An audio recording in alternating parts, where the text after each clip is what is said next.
Hello all. इस lecture में हम एक रेक्टिफिकेशन एंट्री करेंगे। An amount of rupees 2000 due from Mahesh. Mahesh से आपको पैसे लेने थे, आपको मतलब आपके बिजनेस को पैसे लेने थे महेश से, which had been written off as bad debts, जिसको आपने बैड डेट रिटन ऑफ कर दिया था।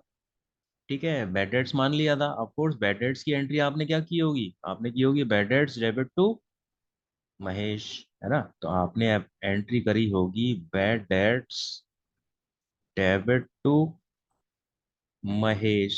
तो ये एंट्री आपने बैड डेट की होगी और इसका इफेक्ट क्या हुआ होगा, महेश का अकाउंट क्लोज हो गया होगा।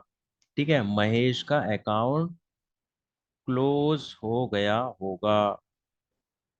ठीक है, और जब बैड डेट हो जाता है और उसके बाद पैसा आता है, तो जिससे आता है ना उसका नाम नहीं लिखते। क्यों? क्योंकि उसका अकाउंट तो हम पहले क्लोज कर चुके हैं। कैसे क्लोज कर चुके हैं? बैड डेट्स की एंट्री करके क्लोज कर चुके हैं।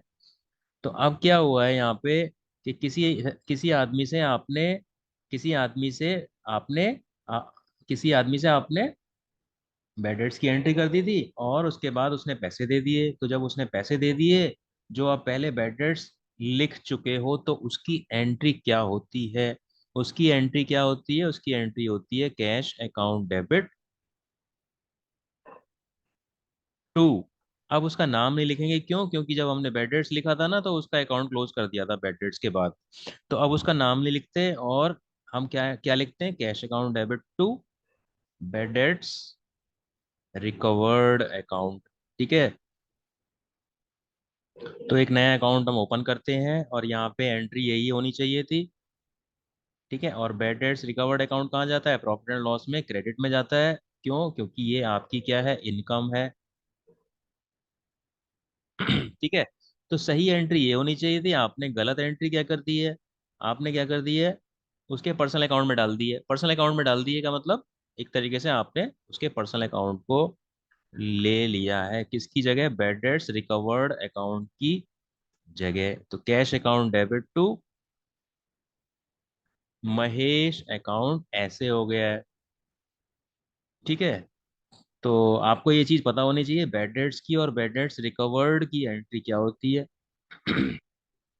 और आप जर्नल के एक वीडियो में देख सकते हो, जिस वीडियो की हेडिंग है bad debts and bad debts recovered entries. ठीक है, तो उसमें आपको पता चल जाएगा कि बैड डेट्स रिकवर्ड की एंट्री कब होती है। ठीक है, तो यहाँ पे हमको सही एंट्री पता है, गलत एंट्री पता है। अब हम क्या देखेंगे, हम इनसे रेक्टिफिकेशन की एंट्री कैसे बनाएंगे।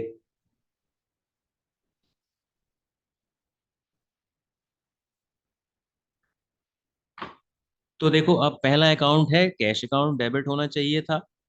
कैश अकाउंट डेबिट होना चाहिए था और गलत एंट्री में भी कैश अकाउंट डेबिट हो गया है। इसका मतलब क्या है, कैश अकाउंट में तो गलती है ही नहीं, तो इसको छोड़ो।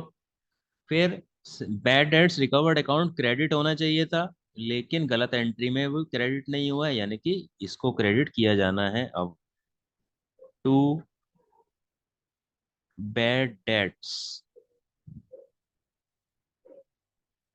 Recovered account. अमाउंट क्या होगी यहाँ पे? अमाउंट होगी 2000 रुपये। ठीक है, तो बैड डेट्स रिकवर्ड अकाउंट की गलती मैंने सुधार दी है, इसको डेबिट कर दिया है, ओ सॉरी, इसको क्रेडिट कर दिया है क्योंकि क्रेडिट होना चाहिए था। और जो गलत एंट्री की थी उसमें इसको क्रेडिट नहीं किया गया था। अब देखो, अकाउंट बचा महेश का। महेश क्रेडिट हुआ है, महेश क्रेडिट हुआ है और गलत हुआ है, महेश तो क्रेडिट होना ही नहीं था। ठीक है, महेश की जगह क्या क्रेडिट होना चाहिए था? Bad debts recovered. तो महेश जब गलत क्रेडिट हो गया है, तो मैं क्या करूंगा, महेश को डेबिट कर दूंगा, तो ये वाली गलती भी ठीक हो जाएगी। तो एंट्री क्या हो जाएगी, महेश अकाउंट डेबिट 2000 रुपीज। ठीक है, तो अब देखो ये रेक्टिफिकेशन एंट्री बन गई है मेरी, और इसमें मैं नरेशन क्या लिखूंगा, being amount of bad debts recovered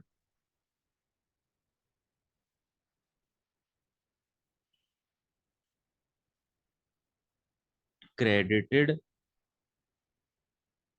to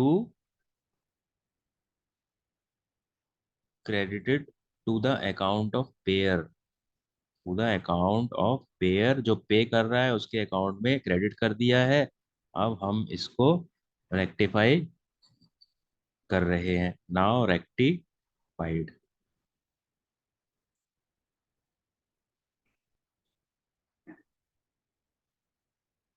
तो इस तरीके से ये एंट्री होगी। और इस एंट्री को करने के लिए आपको पता क्या होना चाहिए, आपको क्या पता होना चाहिए इस एंट्री के लिए, कि जो बैड डेट्स की एंड हो जाते हैं उससे जब पैसे आते हैं तो आप उसको कैसे एंट्री करते हो। ठीक है।